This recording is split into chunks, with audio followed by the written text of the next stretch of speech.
जय महाराष्ट्र विद्यार्थी मित्रांनो, मराठी माहिती केंद्र या यूट्यूब चॅनलवर तुम्हा सगळ्यांचे स्वागत आहे.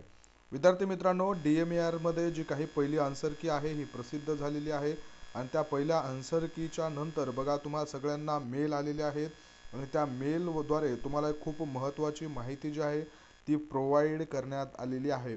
खूप छोटीशी फक्त एका मिनिटात सांगण्यासारखी माहिती आहे आणि एका मिनिटामध्ये माहिती सांगून मोकळा होणार आहे. त्यामुळं तुम्ही व्हिडिओ शेवटपर्यंत नक्की बघा. अत्यंत महत्त्वाची माहिती आहे विद्यार्थी मित्रांनो. बघा, तुमची जी फर्स्ट आन्सर की आलेली आहे ती आन्सर की आल्याच्यानंतर तुम्हाला काही ऑप्शनमध्ये डाऊट असेल, एखादा प्रश्न चुकीचा आहे असं वाटत असेल, तुमचा प्रश्न बरोबर असतानाही विभागाने चुकीचा ठरवून त्याचे मार्क कपात केले आहेत असा जर तुम्हाला डाऊट असेल किंवा तुमच्या मैत्रिणीला त्या मार्कासाठी मित्रमैत्रिणीला त्या मार्कासाठी योग्य मार्क देण्यात आलेले आहेत त्या प्रश्नासाठी आणि तुम्हाला त्याच प्रश्नाचा सेम ऑप्शन जे आहे ते चुकीचा देण्यात आलेला आहेत, अशा वेगवेगळ्या जे केसेस आहेत त्या आपल्याला पाहायला मिळून येत असतात. त्यानंतर बघा, जर तुम्हाला एखादा प्रश्न तुमचा बरोबर आहे परंतु विभागाकडून तो चुकीचा ठरवला गेलेला आहे तर त्याविषयी तुम्हाला ऑब्जेक्शन घेता येत असतं त्याच्याविषयी. मग ते ऑब्जेक्शन कशा पद्धतीनं घ्यायचं आहे, जो प्रश्न तुमचा बरोबर आहे असं तुम्हाला वाटत आहे आणि तुम्ही ज्या पुस्तकातून तो प्रश्न वाचलेला आहे त्या पुस्तकाचा रेफरन्स, ती जी पुस्तक तुम्हाला जो प्रश्न विचारला होता त्याच्यामधली माहिती ज्या पेजवरती अवेलेबल आहे त्या पेजचा तुम्हाला स्क्रीनशॉट काढायचा आहे, तुमच्या प्रश्नाचा स्क्रीनशॉट काढायचा आहे आणि सगळी एकंदरीत जी माहिती आहे ती उपलब्ध करून देण्यासाठी जी काही त्यांनी ऑब्जेक्शन लिंक दिलेली आहे त्या लिंकवर जाऊन तुम्हाला तिथं भरायची आहे.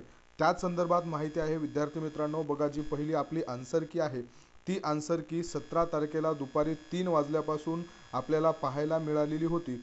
परंतु विद्यार्थी मित्रांनो, DMARनं तुम्हाला ऑब्जेक्शनसाठी लास्ट डेट जी दिलेली आहे ती आज संध्याकाळी 11:55 म्हणजे 19 ऑक्टोबरपर्यंत देण्यात आलेली आहे. फक्त तुम्हाला 2 दिवसाचा वेळ ऑब्जेक्शनसाठी दिला आहे.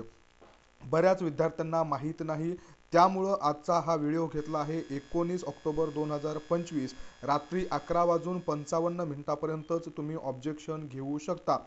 दरवेळेस 7 ते 8 दिवसाचा वेळ दिला जातो, त्यामुळं बरेच विद्यार्थी दिवाळीमध्ये आहेत, सणामध्ये गुंतलेले आहेत, त्यामुळं त्यांचं फोकस यावरती नाही आहे. विद्यार्थी मित्रांनो, तुमचे सगळे कामं बाजूला ठेवा आणि तुम्हाला जर एखादा प्रश्न बरोबर आहे असं वाटत असेल तर आज संध्याकाळी 11:55 आधी तुम्हाला ऑब्जेक्शन घ्यायचं आहे. त्यामुळं तुम्ही तुमची जी आन्सर की आहे व्यवस्थितरित्या जे चुकलेले प्रश्न आहेत ते व्यवस्थित रीड करा, त्याच्यावरती थोडंसं स्टडी करा आणि त्यानंतर तुम्ही तुमचा जो आयोगानं चुकीचा प्रश्न दिलेला आहे तो चुकीचाच आहे याची खात्री करून घ्या. कन्फर्मेशन क्रॉस चेक करा. एखादा जरी प्रश्न तुमचा वाढला किंवा तर त्याचे 2 मार्क जर वाढले तर तुमची मेरिट जी आहे ती वाढू शकतो. याचा मेरिट लिस्टवर खूप मोठा परिणाम जो आहे तो पाहायला मिळत असतो. आपण ऑब्जेक्शन न घेता या प्रश्नावरती दुसरं कोणतरी ऑब्जेक्शन घेईल, तो घेईल, ती घेईल, हाच विचार करत आपण जर मागे राहिलो तर आपलंच सिलेक्शन जे आहे ते थांबू शकते. आपण सिलेक्शनपासून वंचित राहू शकता. त्यामुळे बघा, आजच्या व्हिडिओतून मी एवढं सांगण्याचा प्रयत्न केलेला आहे की ऑब्जेक्शन घेण्याची जी काही लास्ट डेट आहे ती 19 ऑक्टोबर 2025ला रात्री 12 वाजेपर्यंतची आहे. तोपर्यंत तुम्हाला ऑब्जेक्शन घ्यायचे आहेत. ही माहिती प्रत्येकाला आपापल्या मेलवर आलेली आहे, मेलसुद्धा चेक करून घ्यायचे आहेत.